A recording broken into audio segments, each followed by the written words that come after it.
Thank you for joining us on the Victorious Souls podcast today with me, Danielle Burnock from danielleburnock.com, that lady on the internet who loves you, connecting you to the love that heals, and so you will love yourself from Survive to Thrive. Today on my show, I have Amanda Kate, and she is a kinesiologist. I stumble over saying that word. We're going to talk about that, about what that is. So you will find out what that is. She's a mentor, a mother, a recovering people pleaser. Maybe you listening can relate to that. And the author of Divine Messy Human. So thank you for being with me today on the podcast, Amanda. Oh, thank you so much for having me, Danielle. It's so wonderful to be here. Well, before we get into all that kinesiology thing that I can't say the word, tell us a little bit about your background, growing up and getting married and having kids, going to school and living in other countries and all kinds of stuff you have before we got Yeah, to here.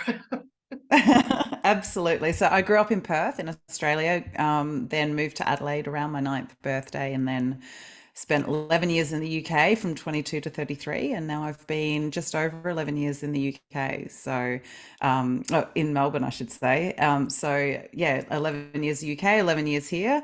And yeah, during that time, I had what I thought was a wonderful childhood. My parents were strict, but that was, what you expected back then. You had to toe the line or you got in trouble.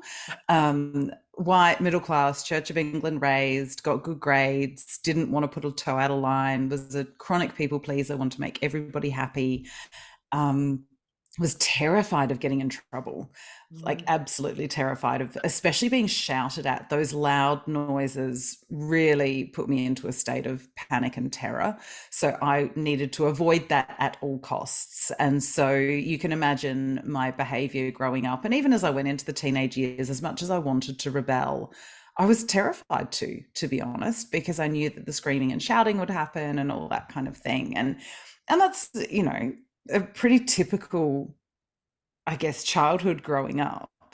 Went to high school, like I say, got good grades, went to university, went and worked for my dad for a little bit, and then I went traveling with my sister. Went to the UK, and that 2-year working holiday visa turned into 11 years. Got married, 2 children, beautiful home, international travel, and I was miserable and Mm. really just didn't enjoy my life. When my now ex-husband wasn't around, it was great. I spent time with my girlfriends. We were stay-at-home mums with our children, so we would take the kids out, we would do day trips, we would even just catch up at each other's house, or we'd put on our wellies and stomp through the forest and just all sorts of really beautiful things. But when my ex-husband was home, it was just really hard and challenging. Mm. And I really struggled with that. There was no support, there was no backing up, I felt like a single mom. And I often said it to my friends, honestly, I'm a single mom apart from, maybe a day on the weekend, because half of the weekend he would be off playing football or seeing his family or whatever. So I really did feel quite alone, and he'd be out of the house from 6:30 a.m. till 7 p.m. with his big important London job. And it was sometimes the best time of my life, and in other ways not the best time of my life. So There's a in poem out there terms that has the best of times and the worst of times. yeah, exactly. And it was a little bit like that. It was, the time I had with my girlfriends and the incredible relationships that I had with those other mothers and that my children had with those other children was phenomenal. Mm. And then when my ex-husband was home, I couldn't do anything right. I was constantly second guessing myself because I'd do something that I thought was a really nice gesture and it had unleashed this verbal tirade, and I'd be like, what the hell? And I couldn't work it out. I just thought, oh, stressed from work or whatever. And I was constantly making excuses for him and doubting myself because everything had been put on as my fault. Well, it's your fault this is happening. You're not putting in enough effort. It was constantly going back to my behaviors, my problems. Anyway, we got an opportunity. The company he worked for was turning off the lights. So he was there to turn off the lights. And we got that opportunity through that redundancy to be able to emigrate back to Australia, which I was hoping would save our marriage by getting him away from a very insular family. Not my highest moment, but at one point I did say it's like being in the mafia, but your mum's the Don. Ah, Because it felt like she controlled everything. And I used to say to him, at some point, you have to cut that umbilical cord. Like, it's really unhealthy what you've got going on right now. But there was this adoration, and that was the central tenet of our life was, the sun revolved around her, and then he revolved around her, and then everything in his life had to revolve around him. So it was this really weird solar system that I felt like I was living in, and I was one of these outer planets that was literally there to look after the kids and clean house and cook, and there was nothing else. And so moving here, I thought, well, maybe getting him away from that, we'll be able to find us mhm. within this life. How old And were your things just kids got then? worse. Oh, When we moved out, about 6 and 4, roughly. mhm. Um, so, or they're about to turn 6 and 4. And the first few months we were here were actually really good. It was like being on holiday, and we were settling in, and it was probably the best 2 or 3 months of our time together, even when we first got together. Like, it was really strange. And then it went downhill very, very quickly. Mm. And so by 2013, so only 18 months after we moved here, I was needing 3-hour naps in the afternoon. I was not making it through the day. I was getting quite sick. I was getting these random swellings of my face, like a lot of things that were really bizarre, and no doctors could find an answer for it. They're going, you're fine. You've got the start of Hashimoto's, disease. You're sort of getting towards that picture. We've got to keep an eye on it. You got the start of maybe rheumatoid arthritis, because I was having issues with the joints in my feet. But, apart from that, you're fine. And I'm going, I'm not fine. I'm Sounds like suffering mumps, that 13. medically unexplained physical symptoms. Oh, it is, absolutely. And there was all of this stuff that was happening with my physical body, even to the fact that I was suffering for 13 days a month with my menstrual cycle. That was not normal. 6 days at ovulation and 7 days at bleed is not a normal cycle. You shouldn't be suffering that long. Yeah. And I went to this gynecologist, and he goes, oh, well, you've tried everything that we can try, and I'm not going to give you a hysterectomy because you're too young, so you can go on antidepressants. And I'm going, this does not feel Really? right. This is what you got for me? Yeah. And look, for some people, obviously, that is a really necessary step, and there's no judgment in that. But for me, to sort out my menstrual cycle and all of the things that were going on, it was kind of like, well, if we numb you enough, maybe you'll go away and you won't bother us. And Oh, that's so awful. here you go. And so I felt like every time I was reaching out for help, whether it be to my then husband, whether it be to my doctors, I was being brushed off. I was being dismissed. I was being told it was all in my head, that it didn't matter, that I just basically needed to suck it up and get on with it. And for anyone out there listening, that's a whole load of BS. You Amen. do not need to suffer. So Amen. I just want to, but for me, it was my normal. So I didn't know that this wasn't the way that things were supposed to go. And that's why we do And these podcasts, is so people can hear that this is not the yeah, way it's supposed to go. I went to so many yeah, doctors and they that it was all in my head and everything too, but it wasn't. yeah, Well, it kind of was because it was somatizing. So it was my yeah, body was yeah. making me sick because of what was going on in my mind, but it wasn't And fake. same here. It Yeah, wasn't fake. exactly. And a lot of those allopathic doctors don't understand the the connection of that mind, body, spirit, and the way that we internalize trauma that creates those disharmonies within the body. Yeah. Now that there are more trauma informed therapists coming through, that is hitting the mainstream a little bit more. But most Western, especially GPs, do not know about this kind of stuff.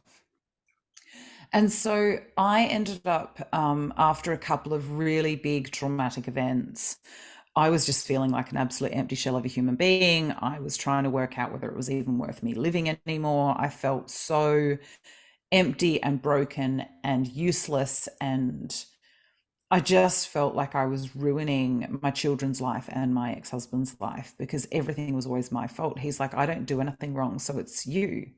And that in itself should kind of give people a little bit of an idea of where we're going. Yeah, Um, but if you are suffering from trauma and you already believe that yourself, someone else telling you that is just validation. yeah, yeah, So that's why it's hard to get out of that. Why they need to listen to you, share your story of yeah, no, it's not all your fault. And no, why I say, childhood trauma is never the child's fault. We are not to no, blame for our trauma. Trauma is no, an involuntary thing. yeah, absolutely. And so I went to my doctor. I got a mental health care plan because, again, I was the one that was broken. I needed to go and see a psychologist and get myself sorted. So, and again, you can see it was still in that Western model of, psychology and GPs. And I'd seen a naturopath and we'd started to get some shifts. So that was my first little foray into, non-Western medicine. But I rang this psychologist, got booked in with her, and the first appointment I could get was 4 weeks away. And her mindfulness course, which is the main reason I wanted to go to this lady, was 6 weeks away. And the receptionist said to me, "You sound quite stressed. Tell me a little bit about what's going on." So I gave the socially acceptable story, which was I was very practiced at doing, was I knew my truth, but I could not share my truth because I knew once I started speaking my truth, I would have to leave the marriage. I knew there was no other option. So Mm, I was still trying to hold up this facade that everything was okay, that we had this perfect marriage, and that it was only me that was broken. mm. And this receptionist said to me once I'd gone through the socially acceptable story, which I like how was, you put that, the socially husbands. acceptable story. It It's like was. these are things we need to identify. So thank you for putting Yeah. it like that, because that's I Yeah. interviewed someone else on my podcast and she called it, with her trauma, she had created cover stories. And so these Yeah. different terms, Yeah. it's like I want to pause for our listener here. What Mm, are you doing in your life to cover up, to make mm, acceptable what really isn't acceptable because maybe you're scared or you don't yeah. really know where to go. So keep listening to Mm, Amanda's story. yeah. So, and I think that's a really important point because we don't know our normal is not normal until somebody else challenges it and goes, "That's not Exactly. normal." And you go, "Say more about that." Um, give me some ideas of why this is not Oh, what normal. do you mean by that? And I didn't know there was so anything many else. people, I know, but so many people through my journey have looked at me and gone, that's not normal. And I'll go, talk to me about that. And they'll say some more. And then you go, oh, so that's how it's supposed to work. And this is how it's happening for me. Right. I get it a little bit more. And there's no normal, but that's the best word I've got for it. Right. Well, there's Or a it's not healthy healthy. thing and there's Yeah. a better way and there's Yeah. Yeah. improvements. There's good things. I mean, so those are Yeah. all good words. Yeah. And so this receptionist said, "And who's got your back?" And I just burst into tears because I thought, I'm holding up this house of cards. I'm trying to rebuild this facade. It was like I was doubling down and, putting these hoardings up to, try and reinforce a facade that was crumbling. And she said to me, "Look, we've got a kinesiologist on staff. Are you interested in trying it?" And I'm going, I am willing to try anything right now. I have no idea what kinesiology is, but book me Can I in. do And I it rocked before up to six that. weeks or before 4 weeks? How about tomorrow? And well, it was within the week. And so I rocked up to this session, still no clue, sat down, had this conversation. And and we laugh about it now because this kinesiologist became one of my teachers through my diploma, advanced diploma, and some of the other specialist courses I did. And towards the end of my study, I'd go to them, "Can you recognize like me now from me then?" It's just crazy, the difference. It was insane.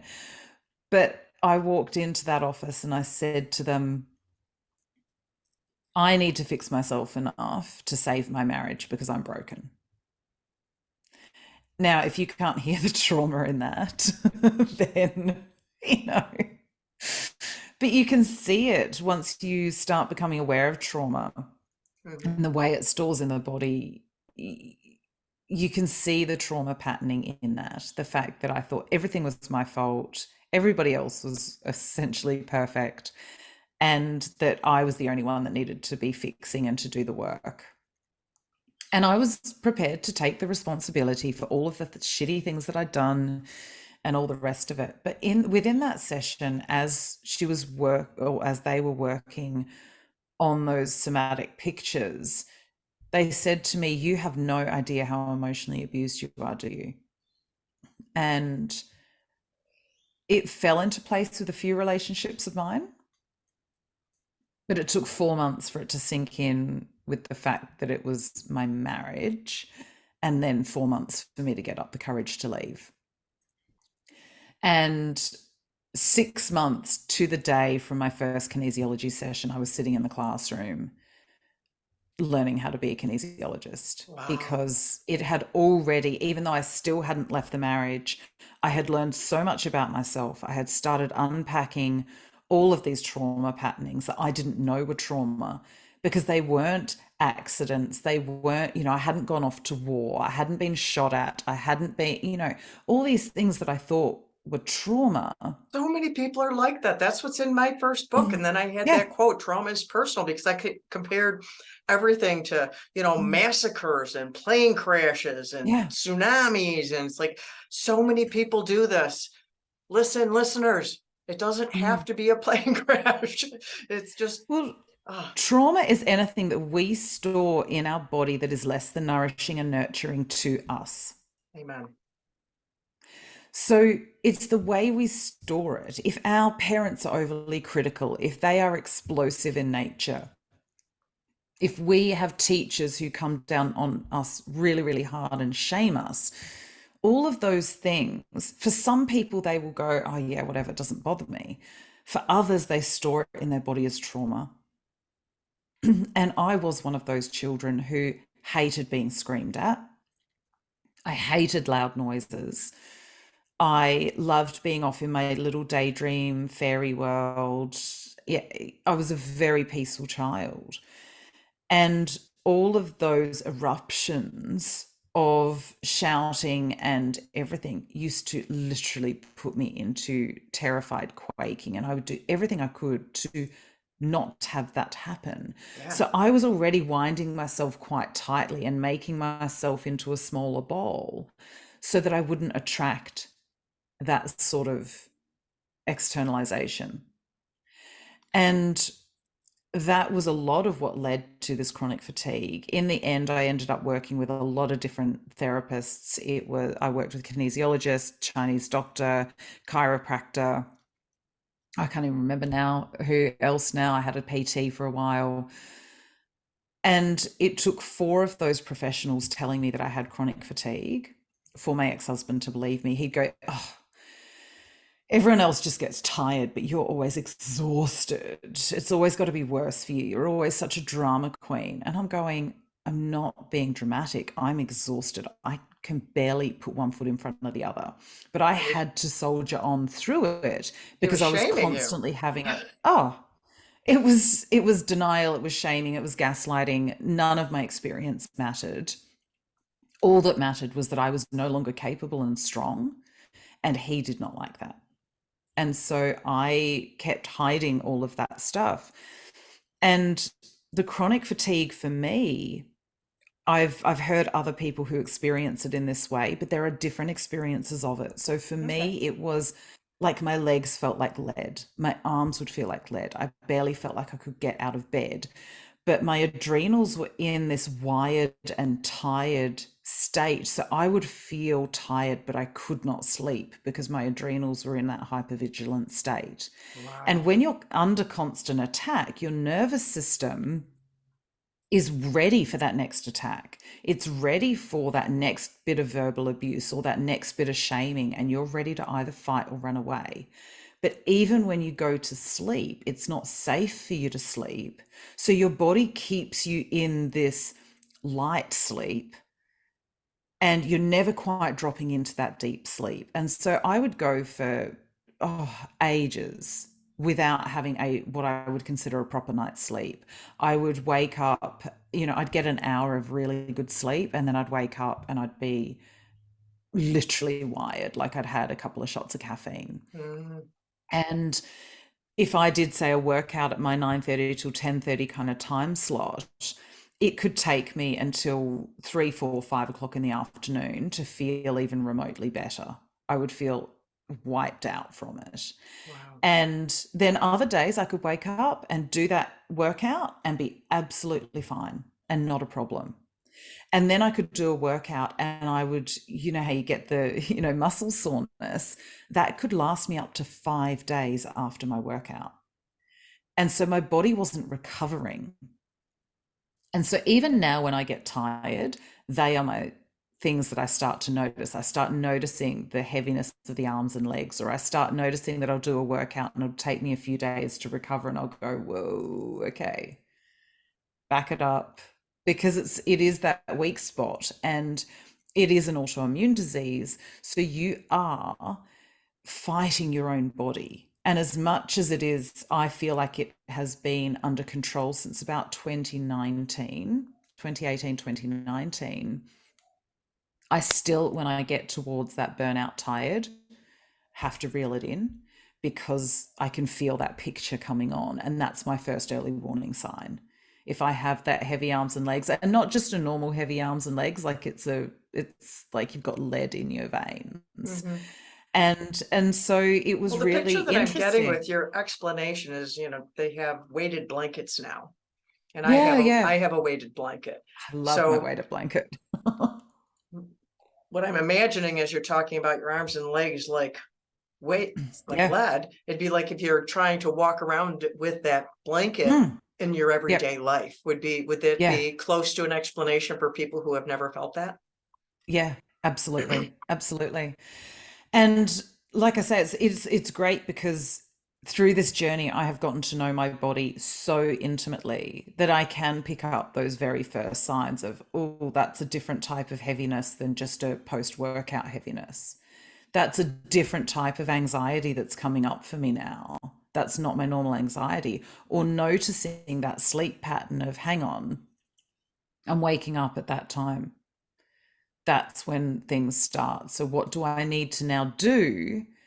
What basics have dropped away that I need to now put back in place to reinforce that picture of health for me, to calm those adrenals down, to consciously rest more, to consciously turn off from work more, to do all of those extra things so that that picture doesn't start to gain traction Wow. So this within the body. kinesiology, how does it work? For those of Yeah. us who are not familiar with it, how does it like work? What did they Yeah, do with you? absolutely. You went to your first class, like a couple of examples of what did you do? Yeah, absolutely. So the way that kinesiology works is we do look at the symptoms that your body's displaying, but we also understand that those symptoms have metaphysical pictures, which is beyond the physical. And we also understand that the body works in quite interesting ways, in that the symptoms you are displaying are not always the problem that is going on. It's not the root cause.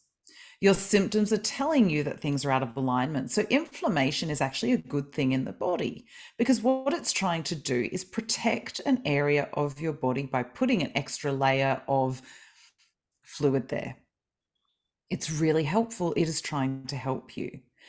But rather than just giving you anti-inflammatories and removing the inflammation from the picture, we want to know what is causing it. Yeah. So we want to go to the root cause. So if you think about disease pictures, I've got these symptoms. Why do I have these symptoms? Because you got this disease. Why do you have this disease? Because you got these symptoms. It's a closed loop system that you work through in It's the very doctor's frustrating. system. Oh yeah.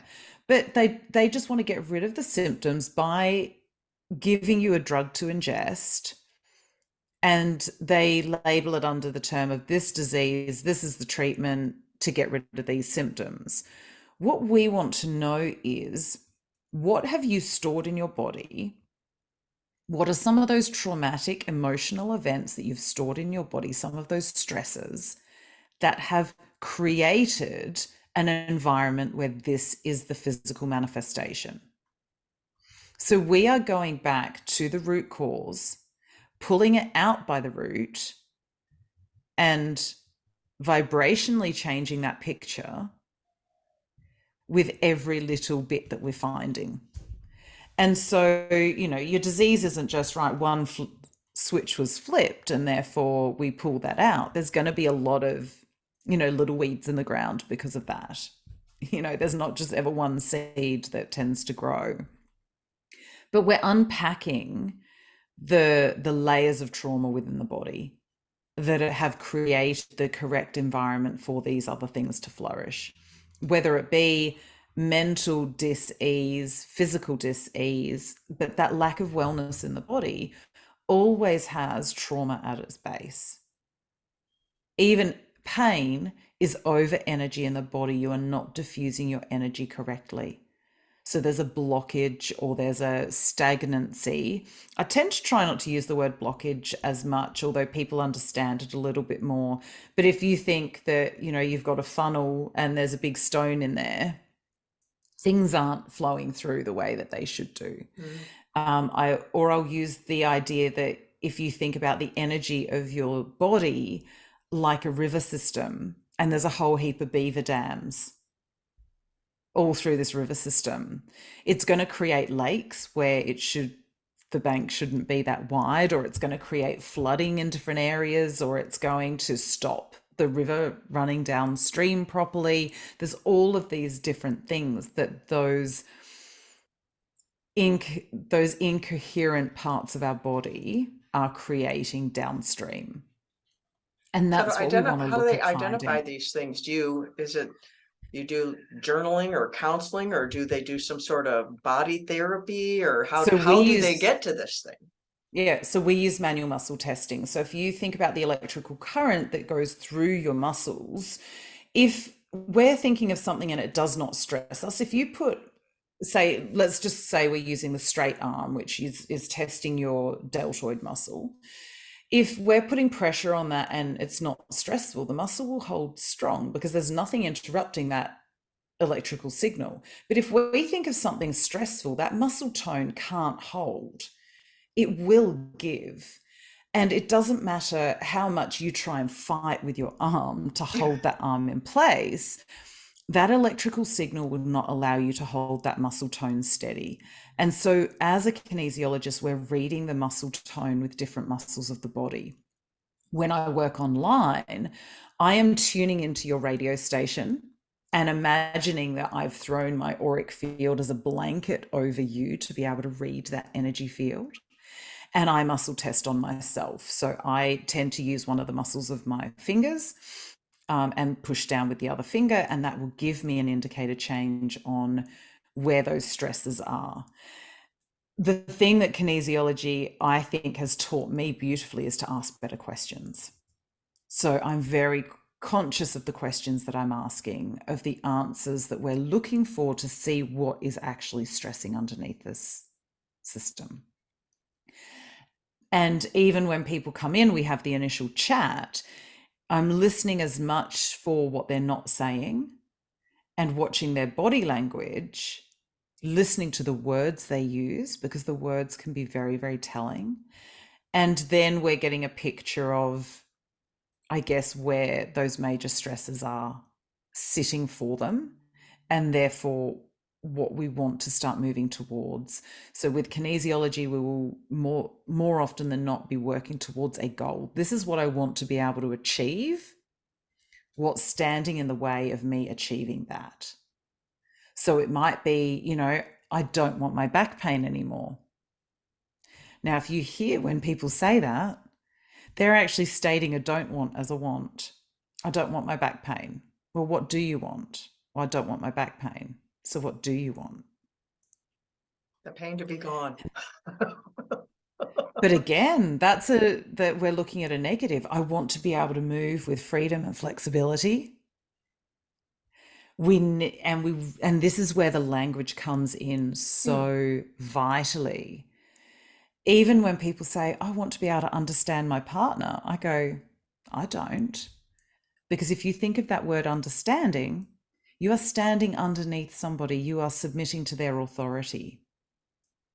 And it comes from things like in the church where the judge sits above you as though they are superior and they know more than you, which in some cases, obviously, people do know more than us, but it doesn't mean they need to stand over us. We do not want to understand. I use the word comprehend instead because it's about equality. I do not want to understand anybody. I will not submit to your authority. I I've never may seen that word in agree, that light before. That's very interesting. but as we start to unpack language and you realize how you use that word, sometimes understand is a fine word to use. But in my marriage, I was constantly being made to understand somebody else, to stand under their authority. It was a power over situation, not a power with situation. Mhm. We were not in it together. Yeah. There was power over. Mhm. And so for me, that power structure is a really important thing because I am a sovereign being, as I believe everybody is. And I don't want people to be submitting to my authority. Even in the kinesiology sessions, I don't see myself as a healer. The person who is coming to me is healing themselves. They are making the links in their subconscious, and they are the only person who can go out of my clinic space and take that action Right. out into the world. I Right. can't do that for them. They have to own it themselves. You can't own it for them. Yeah. So they are the ones doing their healing. I am facilitating what their body wants them to know. I'm acting like a translator. Say their body is speaking to them, I don't know, in Hebrew and they don't speak Hebrew or African or Russian. I am translating that language for them to be able to understand it better because our bodies are speaking to us all the time. And what we do is we go outside ourselves, we go to doctors, we go to psychologists, we go to other people. Now, sometimes those people are what I consider external scaffolding. They are supportive people who can see things from different perspectives to us. But when we are going there in this power imbalance of, I don't know as much about me as you know about me, which is the way that we go to a lot of people, we are disempowering ourselves.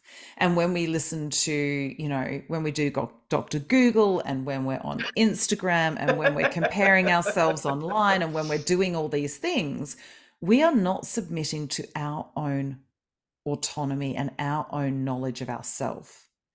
But your body often will give you a lot of signs before you get sick, before you display certain symptoms. I asked myself very early on in my marriage, is this really where I want to be? Now, that question would not come into your head if you did not know the answer. The fact is, we're often afraid to act on it. We're Mhm. afraid to trust it or believe it. And so we don't. Mhm.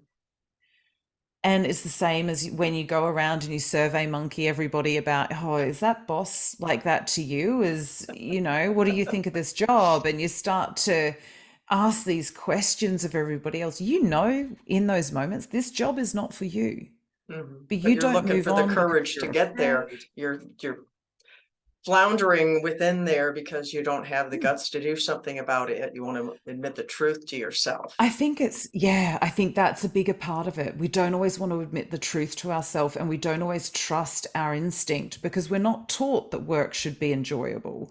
We're taught that, well, work's just something you do and you do your enjoyable stuff outside of work. Work just gets you money. And with those kind of patternings, we're like, well, everybody has to do this. We've got to work for a living. Or it can be from a fear perspective and a scarcity perspective of if I leave this job, I may not get another one. What do I Yeah, do then? that's a lot of fear, and that does stuff to the body too. So Mm, where in your journey here? I mean, this is so deep to get into. I mean, imagine we could probably mm. talk about this for hours.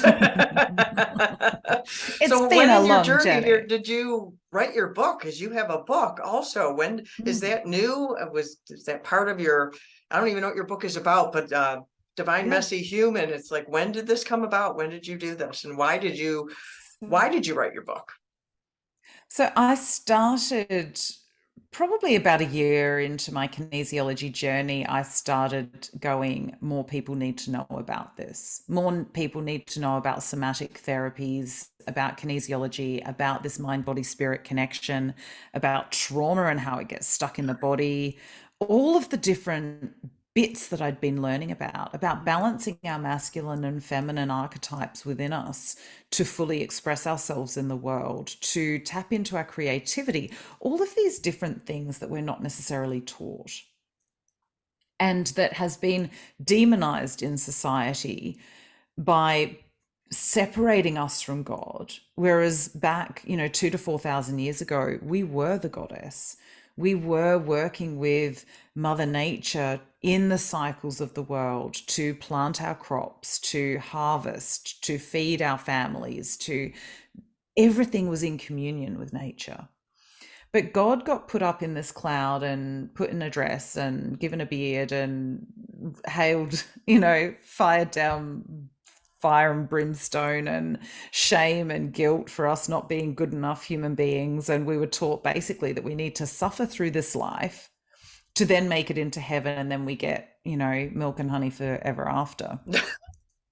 And so a lot of people still think that this life is to be suffered through. Mm.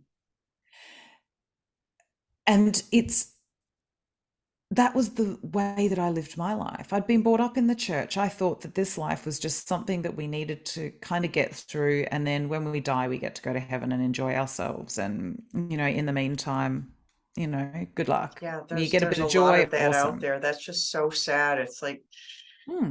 that's so sad. That's not the way I believe the gospel, but I had But religious trauma it's in the my water we life swim as well. in. So Yep.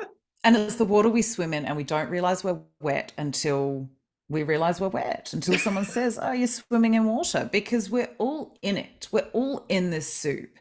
And until people start to explain the soup and explain what we're experiencing and start to look at things differently, we don't get to walk down that path. And that for me is a really beautiful thing to start reminding myself is there's a lot of things that I still don't know. And I'm willing to learn them. I'm open to hearing them. I'm open to doing things differently. And the book really sort of started coming out through that first year. It was mostly in my head, though. I don't know how many false starts on my computer where I'd go, I need to write a book. And then I'd start and I'd dump it. What I realized then was, I think it was the beginning of 2021, I had another big traumatic dark night of the soul. But what that helped me do was shift to a whole new level of healing with every aspect of my life.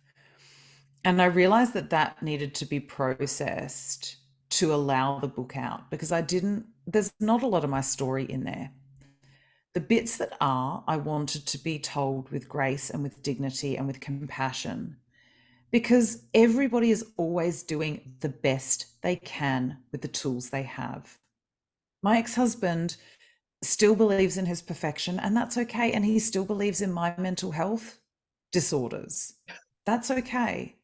That's his truth, and he can stand by that truth, and that's the best he's got. And my best is that once I heard about narcissistic personality disorder, I fit those shoes onto him, and that's the way I see him, and that's my truth. Now, there are multiple other truths that belong in that. And I am not one that can judge anybody else's truth in that. Everybody has their own version, and that's okay. So I needed to get to a place where I could look at loving all of those people who had deeply hurt me as soul beings, as people who are doing the best they can with the tools they have, that are doing the best they can with the life experience they have, and not condone their behaviors and have it all sit very comfortably with me. And then I started working with a coach in the September, October kind of time. It was September, that's right, because he got me into a writing habit. And then he turned around to me and said, it was about middle of October, and he said, right, you're going to write your book and your manuscript's going to be in your hands by Christmas. I'm going, mate, that's 10 weeks away. Not happening. And he said, yes, it will. And you're going to do it. So get writing. So I remember that session was on the Wednesday, and then I had a 4-day course that I was doing. So I started writing on the Monday, and 5 weeks later, I handed that manuscript to my editor. And so it was by the 30th of November, and I was holding the book in my hands on the 22nd of February, 22.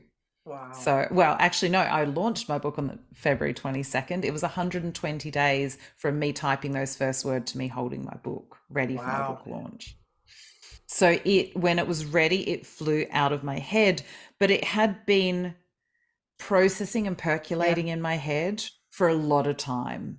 I get that. I And think that's it didn't common with come a lot of out. people. It has to do that. It's like it's percolating in there. And when it was ready, Yeah. then it came out, and you did it real quickly with it coming out. Sometimes people do it in little bits as they're percolating about it, because a real good book, it's got a lot of like that kind of depth to it. That's of something that the author has put part of their heart and soul in it. They just didn't write something and throw it out there just so I could publish something. They put a part of themselves in it. So yeah, do you have a absolutely. copy of your And book that you could hold up and show? I do. And It's what's the subtitle? Divine Messy Human, a spiritual guide to prioritizing internal truth over external influence. Well, congratulations on your book. Thank you. Thank you so much. And it was the fact that we are divine beings at our very core, that we are part of the divine, and that throughout our life, we are dealing with all this messiness. We are dealing with other humans doing the best they can in this human form, and we are all traumatizing other people and being traumatized by others. And the more that we can accept and love that messiness, that we can try to understand it and have grace and empathy and compassion for that messiness within us, and the more that we can love our light and our dark, this love and light bullshit, excuse my language, just really annoys me, because we have to love our dark as well. We can't just deny it exists, because then we're living in spiritual bypassing. We're not looking at the totality of who and what we are. We are messy as hell as human beings. And we're here. The more we can embrace that. I'm still not perfect. I still get reactive and defensive and self-pitying and all of those things, because I'm human. Mm-hmm. The more I can accept and acknowledge that and love myself when I'm in those less resourceful places, the better I show up in my humanity, and the more wholly I show up in my humanity. And that's why it was those 3 words. When we can have that compassion on ourselves in those places, I think it really builds within us the ability to give that to others more. Yeah. Because we practiced it on ourselves. So we are quicker to give that grace and that mercy and compassion and, acceptance and, encouragement and all that to others. Yep, absolutely. And so that's why it was those 3 words as those 3 full sentences, because to me, I kind of go, oh, look, the title and the subtitle are kind of the book, really. You can read the extra for more information, but pretty much we are divine, we're messy as hell, and it adds to our humanity. And we do need to prioritize our internal truth over all of that external influence that we've got out there. Yeah. So the summation of the book is very much in those little bits. Well, how can people connect with you? And also a question to go with that is that I know that with counseling in America, it's only within certain states, and there's rules with doctors and stuff. What are the rules with kinesiologists? Is that something people could connect with you online and do, or I don't know what the legalities and stuff of that is? We are absolutely fine to work online.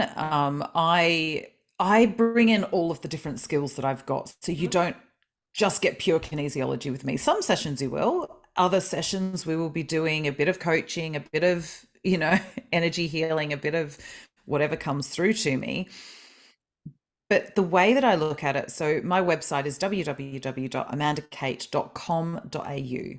So obviously the .au for Australia. My socials are all on there, so you can connect with me through there. Nice and easy. And oh, it does. You know what? One address is easier than all the other hundreds because I couldn't get the same hashtag, the same extension, because there's a lot of Amanda Cates out there. Only one of me, of course. So that was a bit tricky, but that's okay. And yeah, the way that I work is in that energy healing type way. So, like I say, when I'm working online with people, it is tuning into their unique radio station. So even when we've had this talk, we're tuning into each other's radio Right. station. We're reading each other's facial expressions. We're reading each other's body language. We're responding in that way to each other. We see when the other one's leaning forward or leaning back, and we're able to read the context of that, whether it's a ooh, and sometimes the ooh's not a bad ooh, but it makes you move back anyway. But when you start to read all of that stuff, that is us tuning into each other's radio station. I just go a little bit deeper by throwing my auric field over you, reading what's going on, muscle testing through what we're talking about. We set goals. So it works beautifully online. And in some ways I prefer it because there's less static and other energies to read through, because I'm almost more directed to the person I'm with online. I do still adore face-to-face sessions, of course, but especially when there's a big sea dividing us, makes it a little challenging. And it's not covered by, in Australia, Medicare or any of those sorts of things. We were kicked off the private health register a number of years ago, but that's all right. Yeah. We're still out there and operating and helping people through, what they need to be helped through. Oh, well, thank you so much. Thank you for what you do. Thank you for sharing your story. Thank you for sharing your address. And those of you listening, if you are interested in the kinesiologist, connect with Amanda Kate, get a copy of her book. If you can relate to some of the things she has struggled with, we learn from so many different people. And if we get one nugget from one person, we get one from another, that we can grow, we can change. And so grab and get what you need, because we love you. I love you. I'm that lady on the internet who loves you. And thank you for being with me today, Kate. And Thank you so much for the work you're bringing into the world. We really appreciate it. Well, thank you. And thank you, listener, for listening, being with us today. We love you. Until next time, I love you.